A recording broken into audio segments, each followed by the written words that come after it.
డబ్బులు ఎవరికి ఊరికే రావు. ఈ మాట వినగానే మనకి ఒక గోల్డ్ జ్యువెలరీ షాప్ గుర్తుకొస్తుంది కదా. అన్ని రాష్ట్రాల్లో బ్రాంచెస్ ఉన్నాయి. ప్రతి ఊళ్ళో ఒక షాప్ కంపల్సరీగా ఉంటుంది ఇప్పుడు. పైగా ఆ జ్యువెలరీ షాప్ యజమాని స్వయంగా చెప్పడంతో ప్రజలంతా కూడా అట్రాక్ట్ అవ్వడం మొదలుపెట్టారు.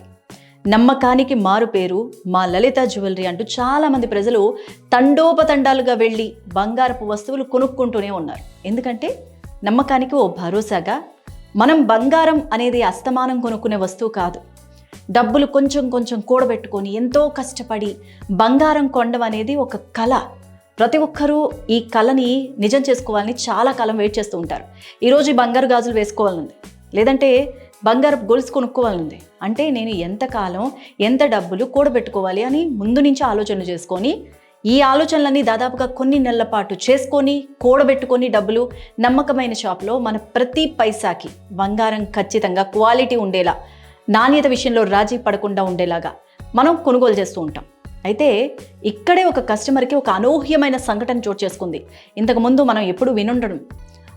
5 సంవత్సరాల క్రితం 42 గ్రాముల బంగారం కొన్నాడు అతను. మనం బంగారం కొంటున్నామంటే అవసరానికి ఉపయోగపడుతుంది అనేది కూడా మన మైండ్లో ఆల్రెడీ ఫిక్స్ అయిపోతాం ఖచ్చితంగా. ఎందుకంటే ఏదన్నా అనుకోని ఆపద వచ్చిందంటే బంగారం అనేది మనకు ఒక ఇన్వెస్ట్మెంట్ లా కనిపిస్తుంది. అమ్మేటప్పుడు అతనికి అనూహ్య పరిణామం ఎదురైంది. 6 గ్రాముల బంగారం తేడా వచ్చింది. కొన్నది 42 గ్రాములు, తర్వాత 6 గ్రాములు తగ్గింది. అసలు మనం ఎప్పుడూ వినుండం. 6 గ్రాములు అంటే చాలా చాలా పెద్ద అమౌంట్. ఇప్పుడున్న పరిస్థితుల్లో అయితే ఖచ్చితంగా 70,000 వరకు తేడా. జనరల్గా ఇలాంటి సిచ్యువేషన్లో మనకి మిల్లీగ్రామ్స్లో లేదంటే గ్రామ్ లోపే కొన్ని చోట్ల మనం ఇలాంటి సిచ్యువేషన్ ఎదురు చేసుకున్నాం.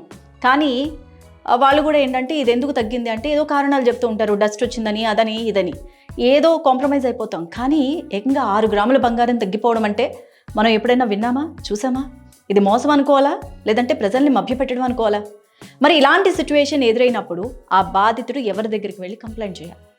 ఇప్పుడు ఆ కస్టమర్కి ఎదురైన సిచ్యువేషన్ని ఫ్యూచర్లో మనం కూడా ఫేస్ చేయొచ్చు.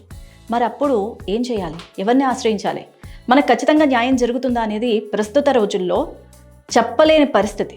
ఎంత పోరాడినా కూడా న్యాయం అనేది జరగట్లేదు. ఖచ్చితంగా అయితే ఈ విషయంలో ఆ కస్టమర్కి న్యాయం జరగాలని మనం ప్రతి ఒక్కళ్ళం కోరుకుందాము. మరి మీకు కూడా ఇలాంటి సిచ్యువేషన్ ఎప్పుడైనా ఎదురైందా అనేది కామెంట్ సెక్షన్లో కామెంట్ చేయండి.